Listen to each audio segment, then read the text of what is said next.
Are you struggling with customer experience challenges? OP360 has the solution. Say goodbye to long wait times and hello to seamless service. OP360's people-first approach is revolutionizing customer experience. By prioritizing employee satisfaction, OP360 delivers personalized experiences that drive business growth. Their agile solutions adapt quickly to your customers' needs, optimizing service while reducing costs. And here's an exclusive offer for our podcast listeners. Mention Agile when you contact OP360 and receive free agent training on qualified pilot programs, a $20,000 value at no cost to you. Don't miss out on this game-changing opportunity. Contact OP360 and learn how they can transform your CX strategy. OP360 is a better way to outsource. Visit op360.com. That's op360.com today. The Agile brand.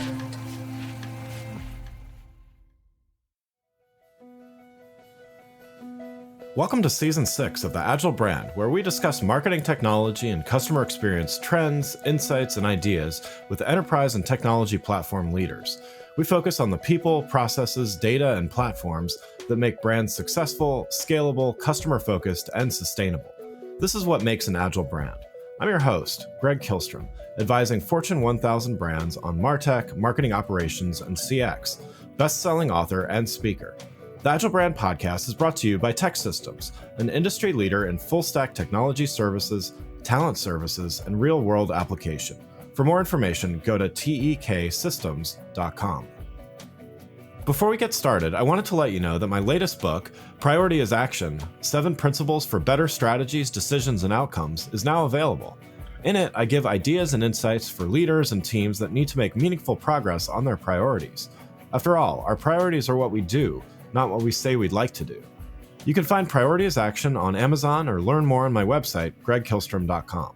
Now let's get on to the show. When data plays a vital role in the enterprise, effectively using analytics to drive business value is crucial. Today we're joined by Steve Fiore, Senior Director of Customer Experience at Teradata, who will share insights into how analytics and AI are shaping enterprise strategies and personal productivity. Steve, welcome to the show. Thank you, Greg. It's great to be here. Yeah. Before we dive into things, why don't you give a little background on your role and, just how it sets you up to talk about analytics and enhancing the customer experience? Sure, Greg. I've been with Teradata now for 20 years over 2 different stints. I rejoined about 16 years ago, mainly in an account executive role. So I managed a few accounts for Teradata. And then over the last 5 years or so in a sales leadership role in a variety of different roles that Teradata had. And then over the last year, I joined the customer experience organization, first as a chief of staff, and then over the last 6 months, managing a team of both customer success and customer support functions within our organization. So for customer success, we focus on maximizing the value of the customer's investment, as well as monitor their health, promote education, and work to increase feature usage and adoption. For the customer support team, it's the primary interface for the customer to focus on system uptime. They're also the customer advocate into our global support organization when the system has a technical problem. Great. Regarding how we use analytics to enhance the customer experience, we collect telemetry data, which is basically system query and function data from the customers.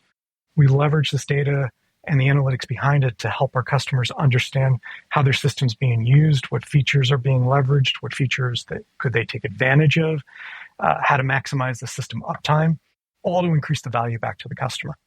Great. So yeah, let's dive in here then, and we're going to start by talking about what you just touched on, which analytics and enterprise value delivery. And I want to talk first about. Can you elaborate a little bit on Teradata's view and outlook on? We understand that it's important to collect data and analytics, but how does using analytics relate to delivering value in the enterprise? We believe that customers, to successfully leverage analytics within their organizations and drive value to their own customers, they need to have trust in their data. At Teradata, we're the stewards of the most curated data sets at some of the largest and most admired organizations in the world. For this means our customers have data that they can trust when they perform the analytics and perform AI. For example, one of our customers here in the US, the New York Giants, which is an American football team. I know you have an international audience. Yeah. It has one of the biggest and dedicated fan bases in the country. They gain insights using the Teradata analytic platform to engage fans. A few of the successes that they had, they have identified which fans are most likely to purchase tickets and when. And you can imagine how challenging this is. They have this expansive fan base, primarily in the New York tri-state area, but they only have a fixed amount of seats. And demand fluctuates based on how well this team is doing in that year. So being able to understand those insights is crucial. Another thing, as they were going through this analysis that they learned, was an individual who goes to a home game, the home opener, in September, October timeframe, they're 6 times likely to skip the next game. That means for the marketing organization, as they go to engage with their fans and customers, changes the way they interact, how they market to them. Yeah. It's a pretty amazing set of analytics that they do. Yeah. So, as a customer then of Teradata, how would you ensure that, using analytics and these approaches and these strategies not only support, but even drive business objectives? The best way I can do this is let me share another customer example with you. Yeah. At one of our telecommunication companies here in the US, as they've been rolling out their 5G infrastructure, which is the single biggest initiative that they have as a company. And we all benefit from it because we're now able to use 5G within our phones. Yeah. They leverage Teradata and our platform to determine which city they're going to roll out the 5G network in what order, and how much funding that they get. Now, to give you a sense of magnitude of this organization invests over $5 billion a year in their network and the 5G rollout. And they absolutely have to have trust in their data at the highest level to maximize the investment, ultimately to provide the value back to the customer. Yeah. And so I think that's a good segue to the next thing I want to talk about, which is, customer growth and retention and just the overall experience. I mean, to the example you just gave, a little difference matters a lot, right? So, making the wrong decision, there's a lot of potential gain, but also a lot of potential loss in making some of those choices. So definitely a lot's at stake. How does your team at Teradata approach this idea of, customer retention and growth through analytics? We approach retention and growth with actually a lot of the same attributes. Yeah. Both start out with understanding what the customer's trying to achieve and how they're using our technology. We analyze the data on a variety of different factors around system utilization, how engaged they are with education. Are they using new capabilities like our ClearScape Analytics experience, which drives artificial intelligence and machine learning capabilities? And whether the customer's growing or shrinking, we engage to understand the usage trends and talk with the customer to learn how we can drive more value to them. And in many cases, being prescriptive in our recommendations back to the customer. Yeah. And as much as analytics and AI play a role in our team's daily activities, it all starts with a customer conversation. Digital marketers, this one's for you. I've got 30 seconds to tell you about Wix Studio, the web platform for agencies and enterprises. So here are a few things you can do in 30 seconds or less when you manage projects on Wix Studio. Work in sync with your team on one canvas, reuse templates, widgets, and sections across sites, create a client kit for seamless handovers, and leverage best-in-class SEO defaults across all your Wix sites. Time's up, but the list keeps going. Step into Wix Studio to see more. And so definitely connecting those prescriptive items with the individual customers. there's definitely a lot of the data that you're capturing. It's very specific to each customer and their usage of, whether it's the products or services that you're collecting data about. So it seems like there's a lot of opportunity for personalization in all of that. So, what role do personalized experiences and, based on some of the customer insights you're getting, play into strategy there? I would say it's everything, and it actually plays off of each other. So the Yeah. customer insights drive how we personalize the customer experience, which leads to new customer insights. For example, we started working with one of our transportation customers, and we hosted them in our award-winning executive briefing center in San Diego. During that discussion, we shared the capabilities we had with artificial intelligence and machine learning and how it could benefit them. From there, we shared a customized education plan, and it culminated in a 2-day AI innovation briefing for them. And to give you a sense as to what that is, it's a workshop that helps the customer maximize the value of AI within their organization. And it's been so successful for us as a company. We started it last year. Our CEO even mentioned it on our last earnings call. Nice. And they've been able to get an increased usage of our analytics on our platform as a result. And the full circle moment for the customer is they're actually going to be presenting at our annual users conference called Possible in October to share their successes with their peers. Nice. That's great. Yeah. And for all the, lots of talk about AI, of course, it comes it comes up in every conversation that I have on the show. I think every episode, but to me, that seems like it's a real practical and immediately useful use case, wouldn't you say? Yes, absolutely. Yeah. So let's gonna switch gears here a little bit to another topic that you talk and write about frequently, and that's personal productivity.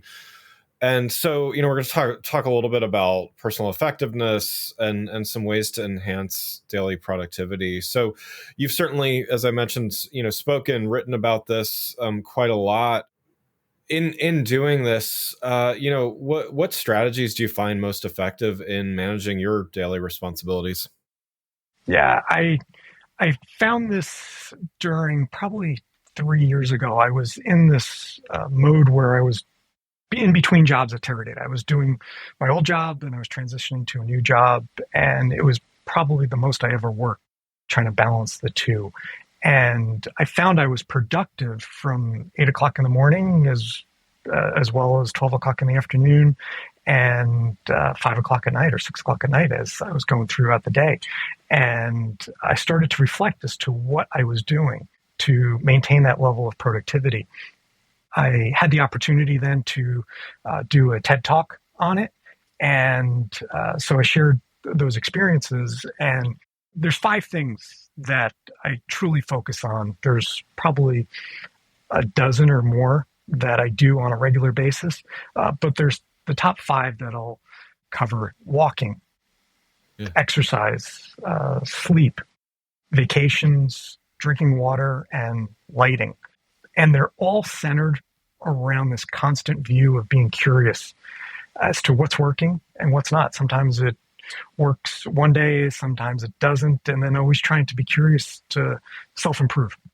Yeah. It's interesting. I mean, I originally came from a creative, like a design background, and I feel sometimes like that helps some people kind of figure out, there's only certain times of day that I feel creative, or now I write a lot. So, there's certain times of day. It's not just about having meetings. It's about, like, my brain works differently. It seems like at different times of the day. And so I know that, and I capitalize on that. I know, at a certain time of day, it's the time for me to block my calendar off. And because I know I'm probably going to be in the right headspace to write or do whatever. Is that what you're finding as well, as like different, different things are more effective at different, whether it's times of day or just different times of focus? For me, it was trying to maintain the level of productivity from the moment I started work and through the moment I ended, to make sure I was giving that full attention, and not just on one day, but how do I do it every day, day in and day out, to have a consistent level of performance throughout. And let me give you a couple of examples. Yeah. Sleeping. We all invest in things like the stock market, but do we invest in a good quality mattress, pillow, and sheets? We're supposed to spend 8 hours a day sleeping, which, if you think about it, is 33% of our lives. Yeah. But do we spend 33% of our income on a mattress? Probably not. Right. But you should look to invest in a good quality mattress. It's a game-changing experience for somebody. And if you don't have the finances to do it, I'd recommend doing some research and getting a good quality pillow. Lighting is another example. When you sleep, you want those softer bulbs next to on your nightstand to help you kind of fall asleep. But for me, when I work, I have 100-watt bulbs all around my office that gives me this greatest amount of natural light as I can replicate in my office. And the last one that I'll make reference to, and it's probably the hardest for people to truly take advantage of, is going on vacation. And it's not just going on vacation and taking the time out from work, but it's physically disconnecting when you're on vacation. For me, I'm actually leaving in a couple of days to go on a two-week vacation. Nice. And the ability for me to not work and not check email and not even look at it. Yeah. I've come to realize that the world doesn't come to an end if I don't check my email. And when I come back to work that 2 weeks later, I'm so much more refreshed. People can feel it. I feel it. And everybody benefits from it. So that's it's the hardest thing to do, but it's probably the biggest benefit that somebody can have when they go on vacation, is not working. Yeah, I mean, it seems like then, given the vacation component as well as the sleep component, it's kind of about, it's almost what you're doing when you're not working is as important as, as important as what you're doing when you are working, right? Is the break, in other words, a big component of the work itself? Yeah, absolutely. I walk in the morning, I walk after lunch, and in both instances, I leave my phone in the house. It's that physical separation of the being connected, which really, really helps bring a better clarity and a better focus when I come to work. Yeah, because I mean, I guess otherwise you're just you're half working all the time, which and not very productive in anything, right? Because it's as important as work is, there's hopefully other things in life as well, right? So it's I don't know, would you say it's about being as productive as possible in all areas by being able to focus on the right things at the right time? Correct. Focus on what you're doing. Be present in the moment. When you're talking to somebody, put your phone down. Simple things like that. I took off all the notifications off of my phone. I found that when my kids were little, I was working after I put them to bed in front of the TV, and I'd be on the computer for 2 hours and come to realize I was probably only doing about 20 minutes worth of work.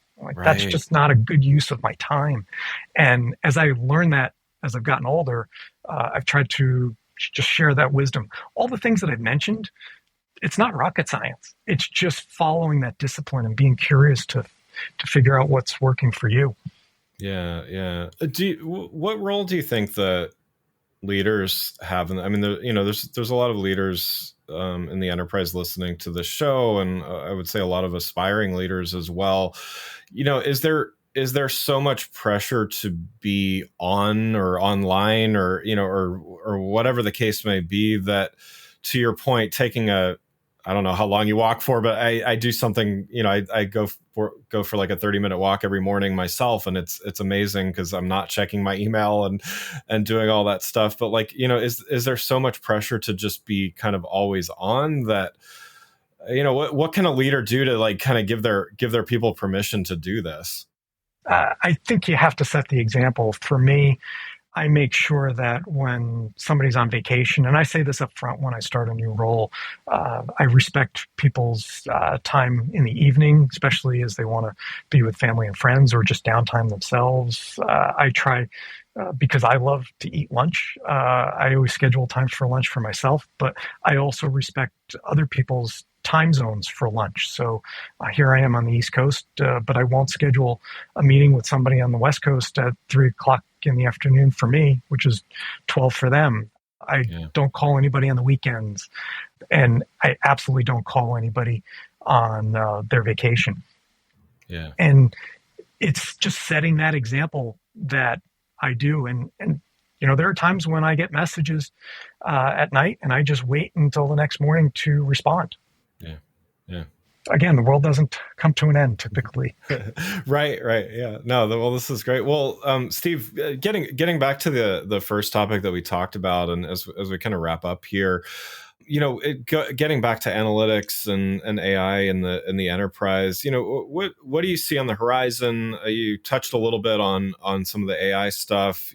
How should companies prepare to integrate some of these technologies into their operations in the months ahead? Great question. I think the biggest advancements are going to be coming in the next 1 to 2 years for us. I know everybody's gotten accustomed to ChatGPT and very excited about it, but the big software vendors are making massive R&D investments now. Yeah. And I think we're going to start to see the benefits of that in the next year or two. A lot of the attention right now is on the GPU vendors and the big spikes that they're seeing in revenue and stock price. But I think we're going to see the big vendors start to roll out new capabilities that the marketplace is going to take advantage of in the next year or two. Yeah. And the biggest thing companies can do now is invest in the data. The data needs to be curated and, more importantly, trusted. Building AI models on data that's skewed or not trusted is going to result in the wrong outcome.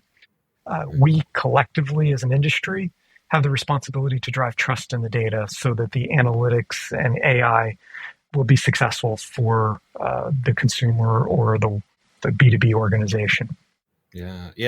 And I actually, on that note, do you, with the growing importance and usage of AI, it would seem data's always been important, and I've always believed that. But is it more important to have good data and good data collection practices and all that in this era of increased AI usage? Absolutely. I gave an example earlier today, and it's a simple example, but we all go to the grocery store, and when the cashier asks for our frequent shopper card and we don't have it, and they say, that's okay, I'll just type in 9999999. Well, right. Then all of a sudden, you do that across 4,000 stores. Right. That 999 customer number is the biggest consumer that you have, and it skews all the data. Now, it's a simple example, but having trust in the data when you're doing the analysis is critical. We have customers that finance blesses the data. And when that's the case, that becomes the gold standard for the data that they're going to do analysis on.